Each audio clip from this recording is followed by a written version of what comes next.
O medo, ele sabe, não escolhe hora nem lugar para se manifestar. Ele apenas irrompe, violento e sem aviso, transformando a respiração em um suplício e o corpo em uma prisão de suor frio. Para Clara, o medo tinha nome e forma bem definidos: claustrofobia. Não era um receio comum de elevadores ou aviões. Era uma aversão patológica a qualquer ambiente que limitasse seu campo de visão ou de movimento, desde um pequeno banheiro até a fila apertada de um supermercado. Ela passava a vida fugindo, organizando sua rotina em torno de espaços abertos, varandas e janelas, como se estivesse sempre à beira de um colapso. Os terapeutas convencionais haviam tentado de tudo: técnicas de relaxamento, medicação ansiolítica, dessensibilização gradual. Mas o pânico de Clara era teimoso, irracional, profundo demais para ser alcançado pela lógica da vida presente. Ela sabia que algo estava errado, que a raiz daquela angústia não havia nascido nesta encarnação. Era o tipo de sofrimento que parecia ter vindo de longe, carregado na bagagem da alma através dos séculos. Foi então que ela buscou a terapia de vidas passadas, ou TVP, como a doutrina espírita carinhosamente a chama. Não por curiosidade mórbida, mas por desespero. Ela precisava entender o que aprendia, que nó invisível havia sido atado em algum ponto remoto do tempo e que agora estrangulava sua paz. O consultório do Dr. Elias era um refúgio de silêncio e luz suave, um contraste intencional com a escuridão que ela temia. Elias não era apenas um psicólogo. Ele era um estudioso do psiquismo e da reencarnação, e entendia que a cura, muitas vezes, passava pela desvendação dos débitos kármicos. Ele explicou a Clara que o que eles fariam não era uma viagem fantasiosa, mas um mergulho assistido na memória integral da alma, buscando a cena matriz do trauma. Clara se deitou na poltrona, respirando fundo, sentindo o peso da expectativa. Elias começou a falar em um tom monocórdico e calmo, guiando sua mente para um estado de relaxamento profundo, onde a fronteira entre o consciente e o inconsciente se tornava sutil e porosa. Ele pedia que ela visualizasse uma escada de 10 degraus, descendo lentamente, cada degrau a levando mais fundo no seu íntimo. Quando chegou ao último degrau, a sensação de peso físico se dissipou. O corpo de Clara permaneceu imóvel na poltrona, mas sua mente já não estava mais no consultório moderno. Ela percebeu, de repente, que o ar estava mais pesado, com um cheiro que misturava mofo e terra úmida. O som do Dr. Elias falando parecia vir de muito longe, como um eco fraco. Deixe a mente ir, Clara. Permita que a imagem venha. O que você sente? O que você vê? A voz de Elias era firme, mas gentil. Clara tentou responder, mas a garganta parecia seca. O primeiro impacto não foi visual, mas tátil. Ela sentiu frio, um frio que penetrava a pele e chegava aos ossos. Não era o frio de um ar-condicionado exagerado. Era o frio da pedra antiga, da umidade persistente. Eu sinto muito frio e cheiro de palha velha, ela murmurou, a voz rouca, já diferente, mais infantil. A regressão começava a tomar conta. A visão demorou a se formar, pois a escuridão era quase total. Ela estava deitada. Não, ela estava jogada.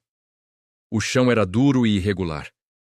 Lentamente, seus olhos psíquicos se acostumaram à penumbra. Ela percebeu que o espaço era ridiculamente pequeno, mais um buraco do que um quarto.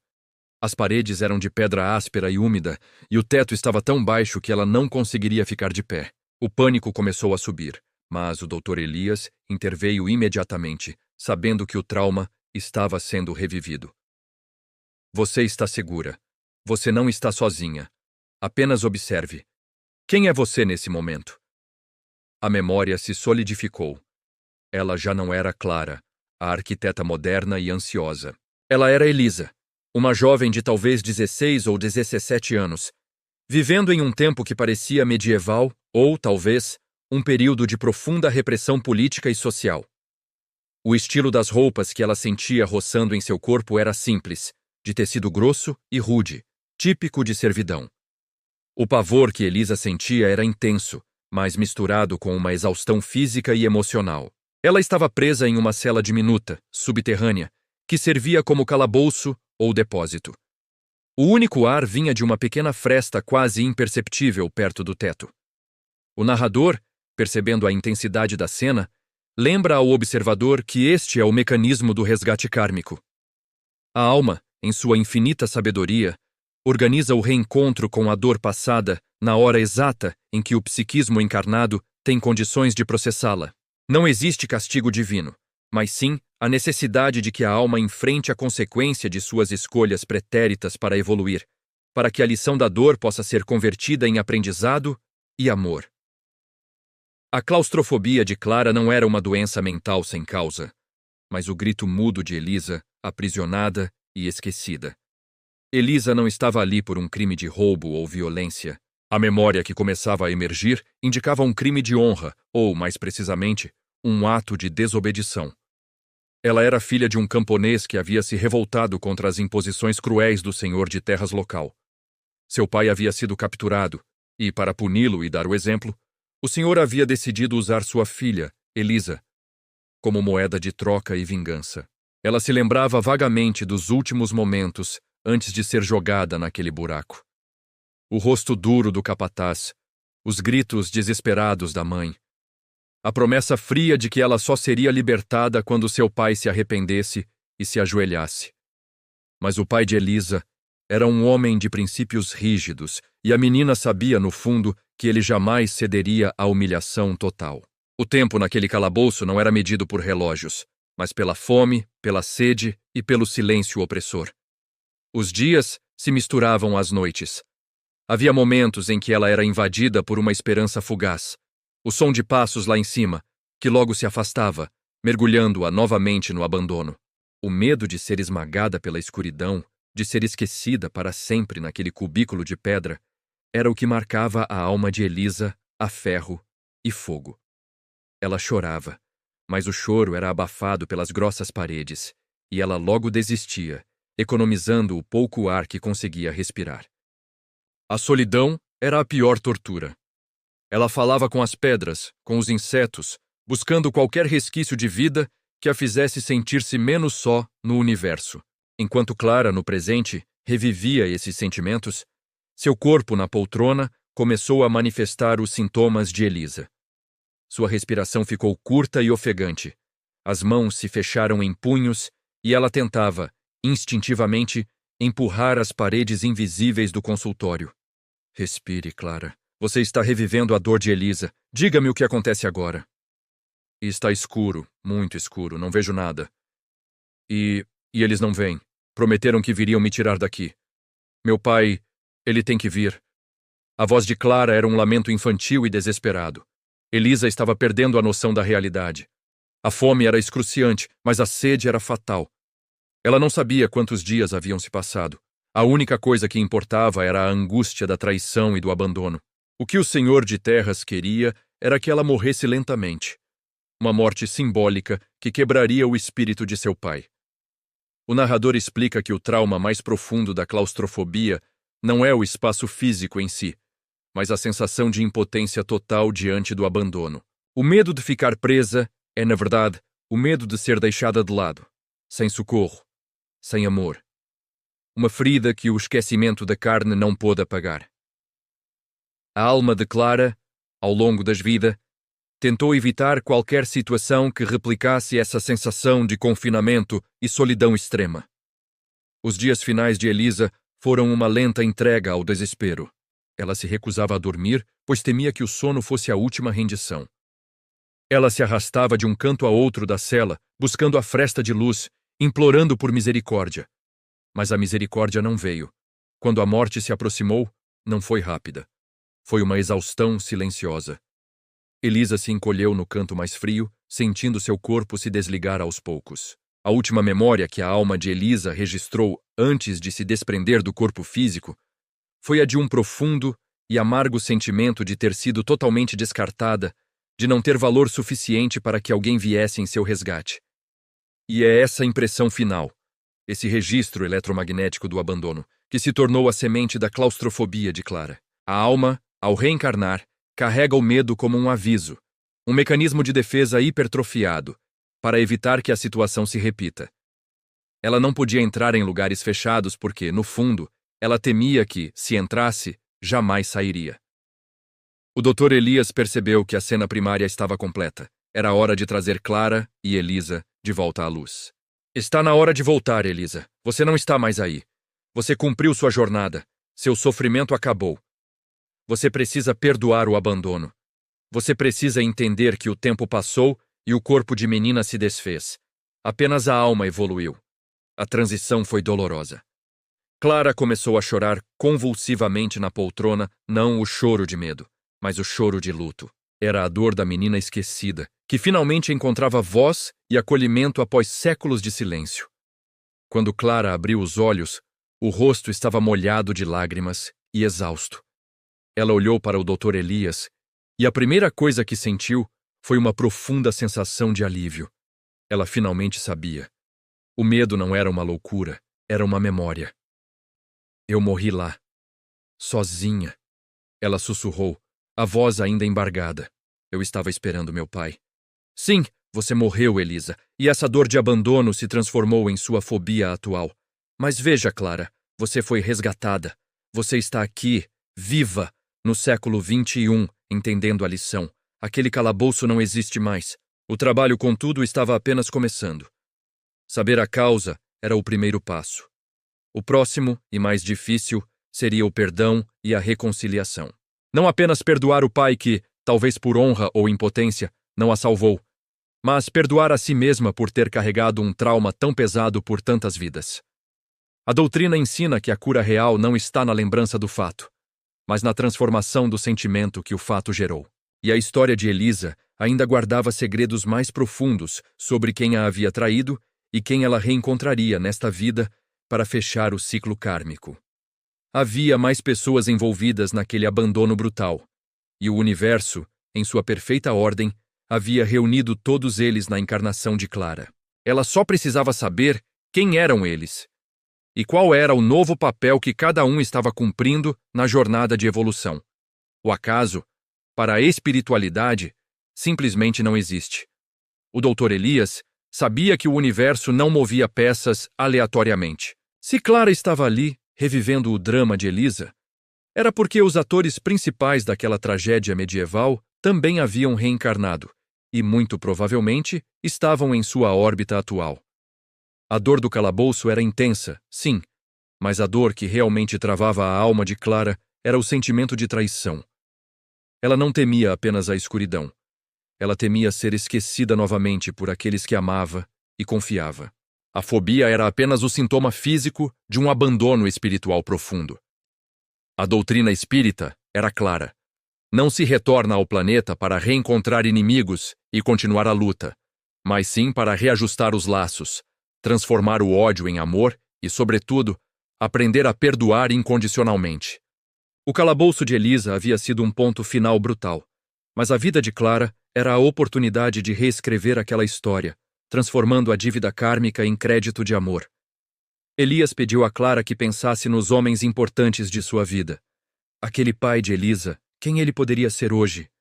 Um mentor? Um familiar? O marido? O resgate de dívidas, em sua maioria, acontecia dentro do círculo familiar ou afetivo mais próximo, justamente porque a proximidade forçava a convivência e a cura mútua.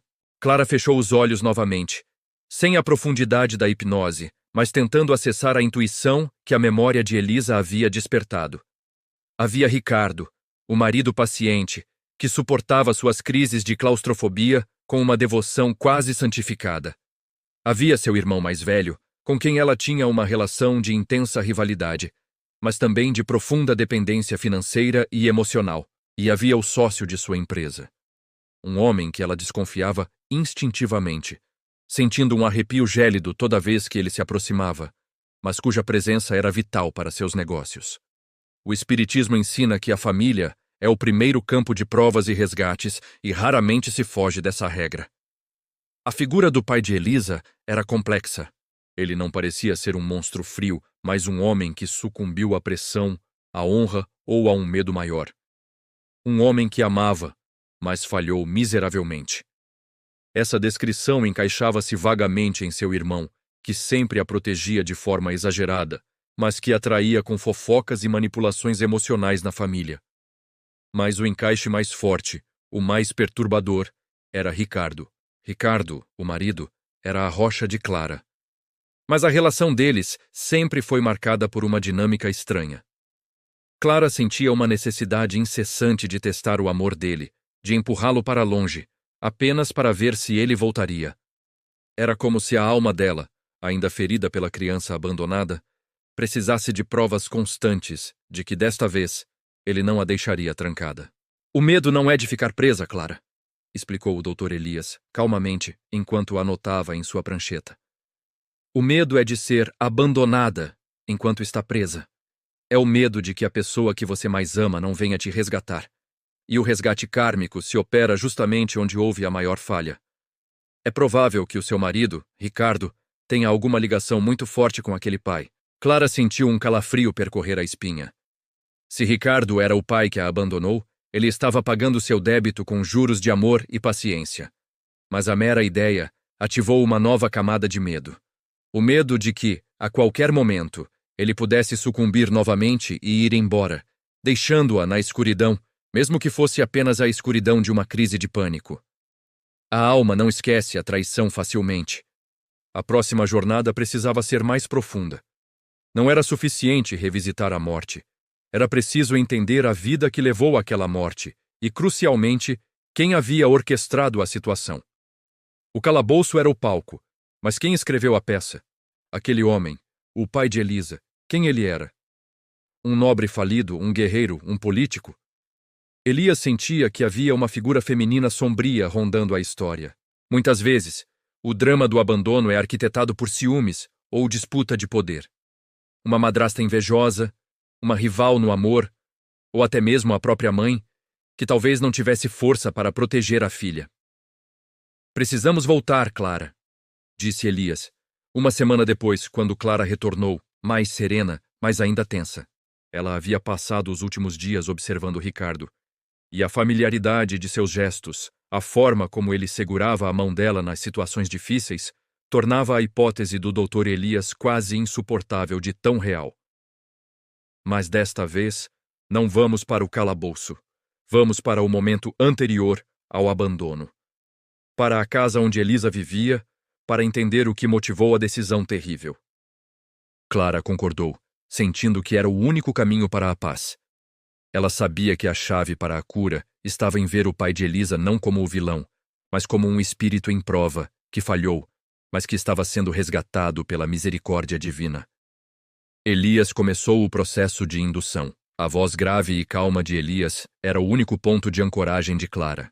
Ele a conduziu de volta à luz branca, a sensação de paz e segurança, e dali, lentamente, para o passado. Clara, você está segura. Você não é mais Elisa, mas você pode ver através dos olhos dela. Onde você está agora? O silêncio na sala era denso. A respiração de Clara ficou superficial e seus músculos relaxaram na poltrona. A grama! Sinto o cheiro de terra molhada e lavanda. Sua voz era infantil novamente, com um sotaque estranho, arcaico. Estou no jardim. Tenho 7 anos. É tarde. Meu pai está falando com alguém. Uma mulher. A cena se desenrolava em uma Europa de séculos atrás. Talvez na virada do século XV para o XVI. O jardim era vasto, os muros altos, indicando nobreza, mas uma nobreza em declínio. Elisa, a criança, estava escondida atrás de um arbusto, brincando de esconde-esconde, mas involuntariamente testemunhando uma conversa crucial. A mulher que falava com o pai era uma figura imponente, vestida em sedas escuras, mas com um rosto que irradiava frieza. Não era a mãe de Elisa. Elisa sentia medo daquela mulher, uma repulsa instintiva. Ela é a nova esposa, sussurrou Clara com a voz de Elisa. Ela se casou com meu pai depois que a minha mãe se foi. O Dr. Elias percebeu a importância da cena. A madrasta, um arquétipo clássico do drama humano, mas aqui possivelmente a verdadeira arquiteta da tragédia. A madrasta falava em tom baixo, mas as palavras eram pontiagudas, carregadas de veneno. Ela pressionava o pai de Elisa sobre questões de herança e posse de terras. Se você não se livrar da garota, Marquês, a voz da madrasta, através de Clara, ecoou na sala, carregada de maldade. Os credores tomarão tudo, e eu não serei uma esposa mendiga. O pai, que Elisa tanto amava, estava visivelmente perturbado. Ele parecia cansado e fraco, um homem esmagado pelo peso das dívidas e da ambição da nova esposa. Ele tentava argumentar, defendendo a honra e o amor pela filha, mas a madrasta o confrontava com uma ameaça ainda maior. Você sabe o que aconteceria se a coroa descobrisse sobre a sua traição ao duque? Seria a forca para você e o convento para ela. O calabouço é a sua única saída honrosa. Ela estará segura lá até que possamos reverter a situação. Elias compreendeu o mecanismo da traição. O pai não a abandonou por maldade pura, mas por covardia e chantagem. Ele acreditou que estava salvando a filha de um destino pior, talvez a forca ou o degredo. A madrasta, por sua vez, garantiu que a menina fosse esquecida no porão, para que nunca mais voltasse a ameaçar sua posição. O abandono no calabouço não foi o fim, mas o meio para um fim muito mais cruel: a tomada da fortuna e a eliminação da herdeira. O pai está chorando, disse Elisa, sua voz agora embargada de pena, não de dor. Ele me ama. Ele está sendo forçado. A compreensão dessa dinâmica era essencial para a cura de Clara. O perdão ao pai tornava-se possível porque o abandono não fora um ato de ódio, mas de fraqueza. A verdadeira vilã era a madrasta, o espírito obsessor que usou a fragilidade financeira e política do pai para atingir seus objetivos. Elias sabia que precisava descobrir a identidade da madrasta no presente. Essa mulher, que manipulou e causou tanta dor, certamente havia reencarnado perto de Clara para o resgate. E a lei de causa e efeito, o karma, não falha. Se ela causou a reclusão e a morte por abandono, o resgate dela seria, provavelmente, através de uma convivência intensa, onde ela seria obrigada a servir e a amar quem ela tanto feriu. Quem é essa mulher, Elisa? Olhe bem para o rosto dela. Grave os traços, a energia. Quem é ela hoje na vida de Clara? Clara estremeceu na poltrona. A voz de Elisa estava carregada de ódio e repulsa. Ela tem os olhos frios, o sorriso cruel. Ela me faz mal. Eu a odeio. Eu a odeio. Elias interveio imediatamente, acalmando a criança interior. Elisa, o ódio não pode mais existir. Ela está pagando o que deve hoje.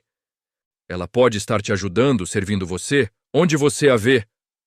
A transição da raiva para a observação foi lenta. A mente de Clara, sob a hipnose profunda, fez a ligação kármica. A energia da madrasta se sobrepôs à de uma pessoa atual. O sócio, Clara sussurrou, a voz tensa. Não, não é o sócio, é a secretária. É a minha secretária, Sônia. Sônia, a fiel e eficiente secretária de Clara na empresa. Uma mulher que parecia viver em função de servi-la, sempre silenciosa, sempre prestativa, mas com quem Clara mantinha uma relação de extrema desconfiança e, por vezes, crueldade inconsciente. Clara exigia a perfeição de Sônia, tratava-a com frieza e sentia um prazer estranho em mantê-la sob controle. Ali estava o nó kármico desvendado. A madrasta, que causou a morte da herdeira, voltava como a humilde servidora daquela mesma alma. Sônia cumpria seu resgate através do trabalho incessante e da submissão às ordens de Clara, a quem ela havia odiado e eliminado no passado. E Clara, inconscientemente, repetia o padrão de poder, mantendo Sônia à distância e sob pressão, como uma forma de vingança sutil que a alma ainda não havia perdoado. O Dr. Elias sentiu uma profunda emoção. A perfeição da lei divina era impressionante. O pai voltava como o marido amoroso e paciente, Ricardo, pagando o débito do abandono com o amor incondicional. E a madrasta, Sônia, voltava como a servidora leal e submissa, pagando o débito da traição com o serviço incessante. A reencarnação, no espiritismo, era isso. O palco perfeito para o reajuste moral e a evolução. Mas faltava uma peça. A própria Clara. Qual era a sua responsabilidade naquela história, além de ser a vítima? O karma não se baseia apenas no que se sofre, mas também no que se faz sofrer em outras existências. A lei de causa e efeito é um espelho. Elias precisava levar Clara a entender que, se ela estava revivendo o trauma do abandono, era porque, em algum momento, ela também havia causado dor semelhante a outro espírito. A dor da reclusão e do esquecimento era a dor que a alma de Clara precisava sentir para aprender a lição da compaixão e da liberdade. Elisa, precisamos ir mais longe. Antes desta vida, quem você foi antes de ser a menina abandonada? Elias começou a guiar a regressão para um período mais remoto, buscando a origem da dívida. Você está flutuando, livre. Olhe para a alma. O que a alma fez para merecer essa prova de abandono e claustrofobia? A cena mudou drasticamente. O cheiro de lavanda e terra deu lugar ao cheiro forte de couro e mar. A respiração de Clara ficou pesada e masculina. Sou um homem, um capitão. A voz agora era rouca e forte, com um tom de autoridade. Estamos no mar, 800 anos atrás. Sou rigoroso, justo, mas duro. O Dr. Elias reconheceu a transição para a encarnação geradora. A alma de Clara, em uma vida anterior, foi um homem de poder, provavelmente um líder militar ou mercador que exercia sua autoridade de forma implacável. O que você está fazendo, capitão? Perguntou Elias. Estamos transportando prisioneiros. São rebeldes. Eu os prendi. Eles tentaram sabotar a carga. Eles merecem o castigo. A cena que se seguiu foi chocante, mas necessária. O capitão, a encarnação anterior de Clara, estava inspecionando o porão fétido do navio. Os prisioneiros estavam amontoados, sem água ou luz, em um confinamento brutal. Um deles está doente. Ele está gritando. Ele está implorando para sair. Ele diz que vai morrer aqui.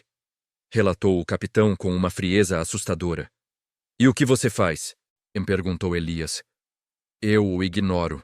Digo que o mar é o seu túmulo e que a escuridão é a justiça. Ele me desafiou. Eu o condenei à prisão até a chegada, ou até a morte. Que seja a vontade de Deus. O capitão, na sua soberba e rigidez, havia condenado um homem à morte por confinamento e abandono. A dor, o pânico, a sensação de ser esquecido na escuridão fétida daquele porão era exatamente a mesma que Elisa sentiria séculos depois no calabouço. A lei de causa e efeito havia cobrado seu preço, de forma didática e irrevogável. A alma de Clara precisava sentir a dor que causou, para que a compaixão pudesse florescer. O homem abandonado no porão do navio, quem ele era? Elias não precisou perguntar. A conexão era imediata. O prisioneiro é o meu pai, Clara sussurrou, a voz fraca, retornando à perspectiva de Elisa. É ele, é o Marquês, o pai que me abandonou. O ciclo estava completo. O capitão, Clara, havia condenado o prisioneiro, Ricardo, o pai, à reclusão e abandono. Séculos depois, o prisioneiro reencarnou como o pai de Elisa, e a capitã reencarnou como a filha. O pai, em um momento de fraqueza kármica, repetiu o trauma, condenando a filha, que antes o havia condenado, ao mesmo sofrimento, o confinamento brutal e o abandono. O medo de lugares fechados de Clara era, portanto, um duplo resgate. A dor que ela sofreu como Elisa e a dor que ela causou como o capitão. A claustrofobia era a memória da dívida e do pagamento. O Dr. Elias conduziu a paciente de volta, lentamente, permitindo que a compreensão se instalasse. Ele precisava garantir que Clara entendesse que ela não era apenas a vítima. Ela era a arquiteta de sua própria provação. A chave para a cura estava em perdoar o pai, Ricardo, e a madrasta, Sônia, mas principalmente em perdoar a si mesma pelo erro cometido na vida do capitão. Quando Clara abriu os olhos, o rosto não estava mais em pânico ou luto, mas em profunda reflexão. Ela tocou o rosto como se sentisse a aspereza da barba do capitão e o cheiro salgado do mar. Eu fiz isso, eu o condenei, ela disse, a voz cheia de uma nova e dolorosa humildade. Ricardo, ele estava me devolvendo a lição, e eu o testava, querendo saber se ele me abandonaria de novo. Mas ele nunca me abandonou. Não, Clara, Ele está pagando o débito com amor. Ele está te resgatando, e você o está resgatando. O calabouço de Elisa foi o resgate de vocês dois. Elias enfatizou, sorrindo gentilmente. O acaso não existe. Vocês se reuniram para transformar o ódio e a rigidez do passado em amor e compaixão no presente. A sua fobia, Clara, não é um castigo. É um mapa. Um mapa para o perdão. A cura, a partir daquele momento, seria uma reconstrução consciente dos relacionamentos. Clara precisava parar de tratar Ricardo como um potencial traidor e Sônia como uma serva desprezível. Ela precisava amar e valorizar o resgate que o universo havia orquestrado para ela. O medo do confinamento começaria a se dissolver no momento em que a alma de Clara se sentisse livre da culpa do capitão e da dor da menina Elisa.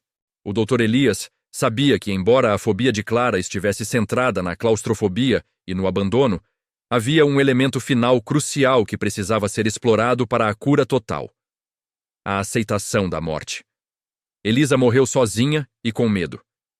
Clara precisava entender que a morte é apenas uma passagem e que o corpo se desfaz, mas o amor eterno, jamais morre. A próxima e última sessão seria sobre o encerramento da experiência de Elisa, a despedida do corpo e a ascensão da alma, garantindo que Clara não carregasse mais o medo da transição, fechando o ciclo kármico com a luz da esperança. O véu da ilusão havia caído, mas a jornada da transformação continuava. A verdadeira liberdade não era sair do calabouço, mas libertar o coração do medo de amar e ser traído. E isso ela só conseguiria transformando a relação com Ricardo e, surpreendentemente, com Sônia. A cura de Clara seria a prova viva de que a justiça divina é, na verdade, a misericórdia em ação. O mapa havia sido revelado, mas percorrê-lo exigia uma coragem que Clara demorou a encontrar. A teoria do karma, quando aplicada à própria vida, transformava-se em um fardo pesado de autorresponsabilidade. Ela não era mais a vítima inocente, e sim a arquiteta de seu próprio sofrimento, tendo plantado a semente da rigidez e da punição que agora colhia como medo. A cura, ele sabia, era um ato de rendição. O Dr. Elias, com sua paciência quase monástica, orientou Clara a focar não apenas no trauma do calabouço, mas na transformação do presente. Ricardo, o homem que ela inconscientemente testava, precisava ser visto como o anjo de resgate que ele realmente era. Ele estava ali, em amor incondicional, oferecendo a liberdade que lhe havia negado séculos atrás. Sempre que a ansiedade tentava se manifestar, geralmente quando Ricardo se atrasava ou não respondia a uma mensagem, Clara se forçava a respirar e a repetir mentalmente a verdade descoberta. Ele não me abandonará. Ele está aqui para me amar e me curar. Não foi fácil. O velho hábito de desconfiar era como um parasita plantado na alma. Ela sentia a pressão no peito, o ar rarefeito, a necessidade de correr para um espaço aberto. Mas agora, sob a sombra da lembrança do capitão, ela conseguia identificar a origem daquele pânico. Não era apenas o medo de ficar presa, era o medo de ser culpada e de pagar por isso. A sua claustrofobia era, na essência, a punição auto-infligida do capitão que ainda estava viva no inconsciente de Clara. Mas o resgate mais sutil, e talvez o mais difícil, era o de Sônia. A filha, que era o espelho de sua arrogância passada, exigia dela uma humildade que o capitão jamais cogitou possuir. Sônia, com sua teimosia e constante desafio, estava forçando Clara a desenvolver a paciência e a compreensão. O Dr. Elias explicou que, se Clara havia visto Sônia como uma serva desprezível, essa dívida só seria paga se ela, agora como mãe, conseguisse amar incondicionalmente a alma que um dia havia desprezado. Amar a serva, agora reencarnada como filha, era a prova final de que a alma de Clara havia evoluído da tirania para a compaixão. Clara começou a observar Sônia não com a lupa da crítica, mas com a perspectiva da alma em evolução. Ela percebeu que as atitudes desafiadoras de Sônia eram, muitas vezes, apenas um pedido de atenção e validação. Quando Sônia agia com descaso, Clara reagia com firmeza, sim, mas envolta em uma nova camada de carinho. O olhar do capitão se dissolvia no olhar da mãe. As tensões em casa não desapareceram de imediato, mas a qualidade da interação mudou drasticamente. O lar, antes palco de testes e desconfianças, começou a se tornar um laboratório de amor em recuperação. Chegou então o dia da última sessão, o encerramento do ciclo. Elias havia preparado Clara para enfrentar o momento da morte de Elisa, não com a dor do confinamento, mas com a luz da transição. Ele queria que Clara entendesse que, mesmo na escuridão do calabouço, a alma de Elisa não estava sozinha. Clara se deitou e, com a indução hipnótica, o ambiente se dissolveu novamente. O cheiro de mofo e a umidade retornaram. A sensação de frio e desespero a envolveu. Ela estava novamente lá, no corpo frágil de Elisa, sentindo o último suspiro se aproximar. O corpo está cansado, Clara. A voz de Elias ecoava gentilmente. Mas o que é o corpo? É apenas um veículo. A alma é eterna. Elisa estava morrendo de exaustão e tristeza. O coração batia devagar. A respiração era superficial. Era o fim de uma vida curta e marcada pela injustiça. Clara sentia o pavor da finitude. Olhe para a sua volta, Elisa.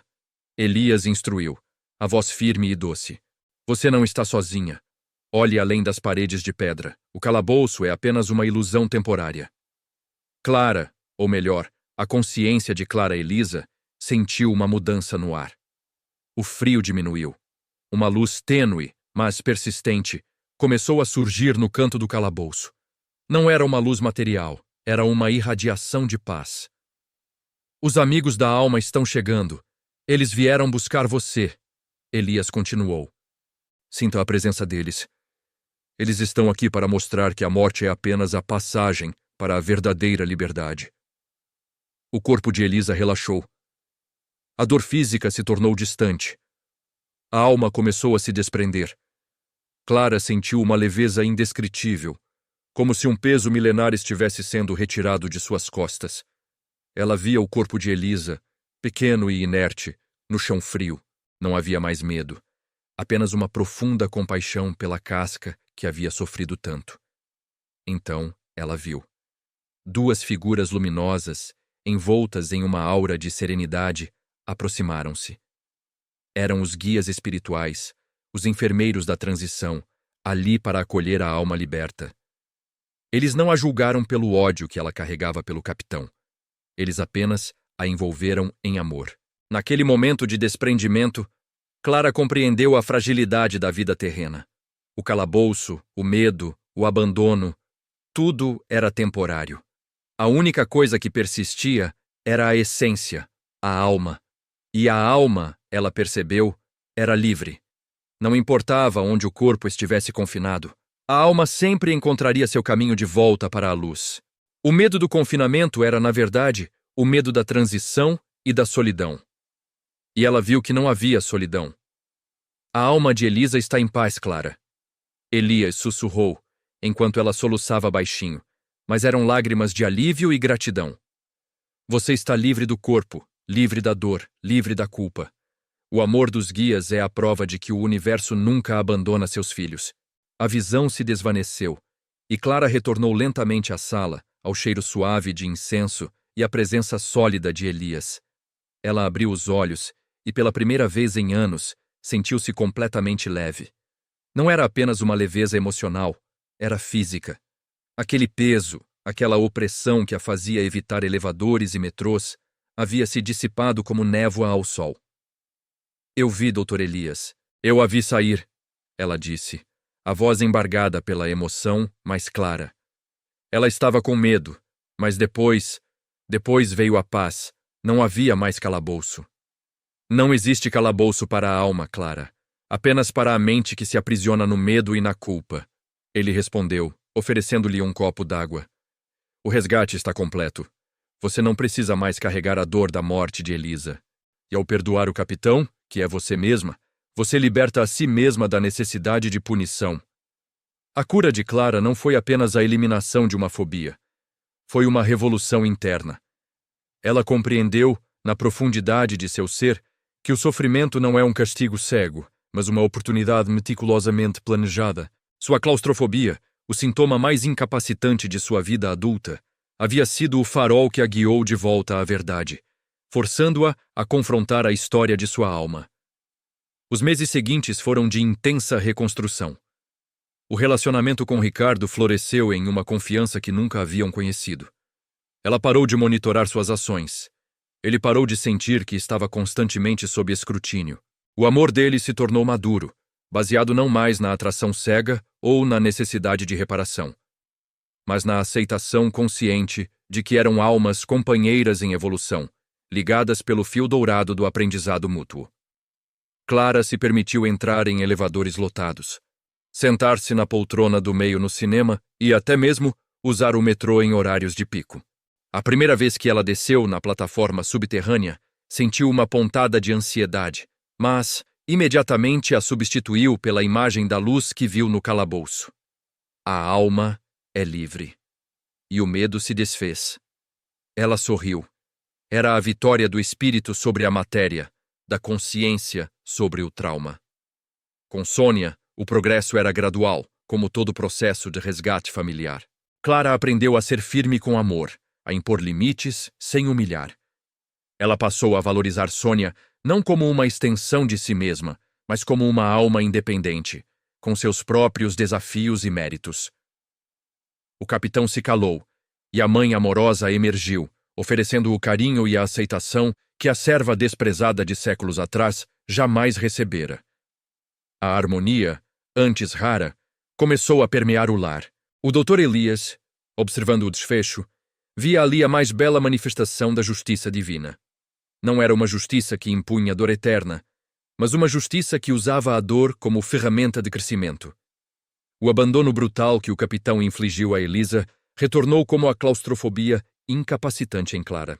No entanto, o resgate foi planejado com tal misericórdia que a própria vítima do passado, Elisa, Clara, e o algoz do passado, capitão, Clara, puderam ser curados simultaneamente pelo amor incondicional daquele que cumpria a dívida, Ricardo. Clara passou a dedicar parte de seu tempo a estudos sobre a doutrina espírita. Ela compreendeu que a vida é uma peça teatral complexa, onde os atores trocam de papéis para que todos aprendam a compaixão e o perdão. Sua história, a do capitão, de Elisa, de Ricardo e de Sônia, era apenas mais uma prova da perfeição do planejamento reencarnatório. Ela finalmente entendeu o que Elias havia dito. A verdadeira liberdade não era sair do calabouço, mas libertar o coração do medo de amar e ser traído. O medo do confinamento havia cumprido sua missão. Forçou-a a mergulhar na escuridão de seu próprio passado para encontrar a luz do perdão. A vida de Clara, agora livre da sombra do capitão e da dor de Elisa, era um testemunho silencioso de que não existe acaso. As pessoas que nos ferem são, muitas vezes, as mesmas que voltam para nos curar. E as lições mais dolorosas da vida são, na verdade, os mapas mais precisos que nos conduzem de volta ao amor essencial, aquele amor que sobrevive a todas as vidas, a todos os calabouços e a todas as separações. Ela não carregava mais a culpa, carregava a gratidão.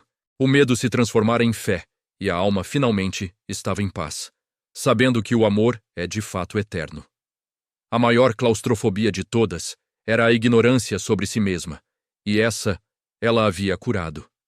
A partir de então, ela andaria sempre na luz, sabendo que jamais estaria sozinha, pois o universo, em sua infinita sabedoria, havia tecido sua vida com os fios da misericórdia. O resgate estava completo.